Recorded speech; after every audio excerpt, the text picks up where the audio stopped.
Okay guys, this is the long-awaited Vietnam interview. If you watch any of my stuff, you should know I usually do this historical interviews after I'm kind of finished with a project.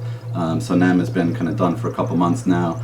I'm kind of heavily sucked into World War II. I just can't help it because it's obviously the biggest war and stuff. Vietnam was like the trippy hippie war, but World War II was like the last like decent war where we actually fought against the bad guy. I don't believe we fight against bad guys anymore, we fight against ourselves. Anyway, before I get too deep, I'll just give you a bit of a history introduction. So the real Vietnam War, believe it or not, went from 1955, 1st of November, to 1975 in April. Okay, so the Americans didn't have their ground troops there yet at the beginning, but they went through 5 presidents, believe it or not. 5 presidents. Okay, so the early ones oversaw like basically cargo support, aerial support, stuff like that. Trade, I guess, like to help them out and all that stuff with weapons, because they were trying to, get the communists stopped in their tracks. The communists were up north, North Vietnam, and South Vietnam is where the Americans and basically the South Vietnamese were based, who were trying to fight the communists. Anyway, so the official date for the U.S. ground troops was 1965. So imagine that's 10 years. Okay, so that's basically like 2 presidents already, 2 to 3 presidents going through Vietnam. And then not even realizing what a disaster it all was. There's some conspiracies saying that already a couple of years in, they already knew, like Johnson knew, Nixon knew for sure that they're going to lose, but they didn't want to lose face because the big tough Americans, they're the good guys, they always saved everybody, and then this was their one kind of letdown where they actually got their asses kicked. Now, don't get me wrong, I love American history, I love like Americans and stuff like that, but everybody is fucked really, and war is fucked. Okay, anyway, so the Indochina War is also what it was known as, the Second Indochina War, right? So French had a colony in Vietnam for about 100 years, if not more. You can see in Redux, Apocalypse Now, there's a French plantation scene where Martin Sheen like basically sidetracks and hooks up with a cute French girl, which is great, but it was like stupid to the film because the film was way better without it. But just so you know, the French were there originally first, so when the communists came in, then they were battling the French. I believe the British were there as well, Canadians, Americans, obviously they had their stake in it.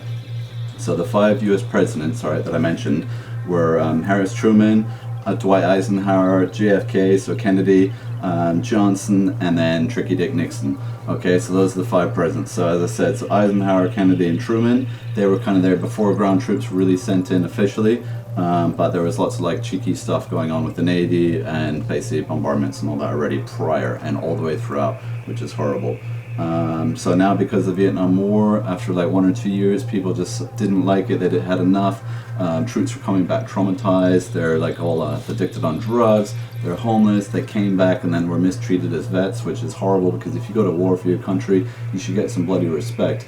But Vietnam, they actually got spat on, they're beaten up, arrested and all that by the cops, they were bullied. As soon as they started growing out their hair and growing their beards, smoking the wacky-backy, taking the trips and stuff, they totally lost all respect to the government and the police authority, and it was a police state, and there were riots, and there is comparisons with what we're going through now, but I'm not going to go into that because this is a NAM interview. Okay, so now let's get to the real point of the interview, which is why I did it. If you're aware of my previous stuff, I'm kind of a supernatural kind of guy. I do lots of supernatural research. I've done it all around the world. I know about monsters everywhere, so Bigfoot, sea monsters, absolutely everything. So if you trip and stuff, it's kind of cool to say, oh yeah, ghosts, aliens and all that shit, but as a child I knew that something else was there and there was a spiritual realm even before I started taking any kind of drugs or whatever. Alright, but you don't need to know that. Now let's get on to the rock apes, okay? They're also known as the Batatuts, which is an ancient Vietnamese legend, and these Batatuts, they were known as kind of like tall, hairy, reddish and all that stuff, kind of basically ape forms or whatever.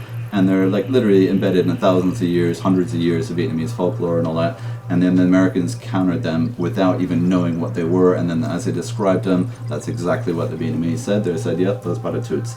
Now that specific story, there was a platoon, so that's about 30 GIs.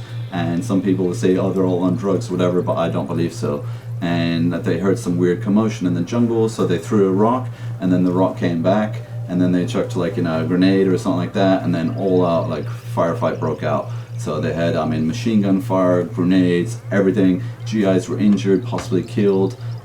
Previously, VC and Vietnamese would have been attacked and killed by these creatures, so they're very aggressive, and they're known as cryptids. And that's what my World War II one is all about, just because I love doing Nan, you know, obviously like the trippy Nan version. Now another one, and before I get to that, there's Monkey Hill also, if that rings a bell. That's where the actual battle took place, okay? So you see I'm not making it up. I did make up the GIs being replaced by the Green Berets and coming in kicking all the butts and stuff. I did make that up, alright, but that was like my own little tweak, because I want to be a Green Beret badass, yeah. Now let's go to the portal on the cargo plane.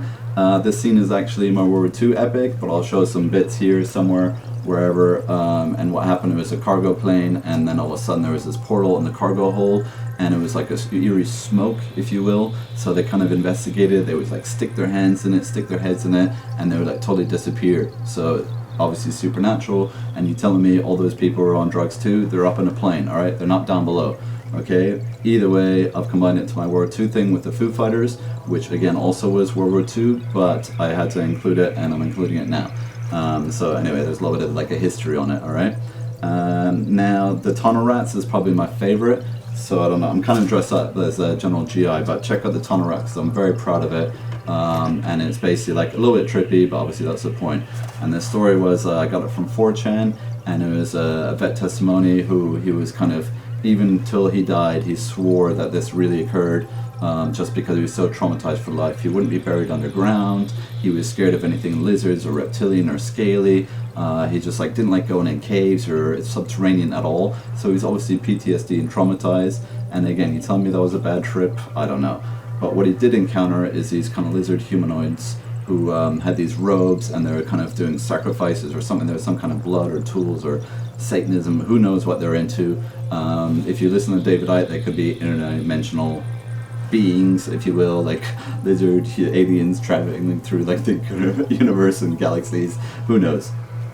Anyway, then like before I run out of time, I just want to give a couple of shout outs. So in the comments I already mentioned, a big favorite of mine when I was a kid, 86, 87, was Platoon, Oliver Stone. He was my favorite director for like 5 to 10 years nearly, and then eventually started sucking, but he was great the first sort of, 5-10 years of my life.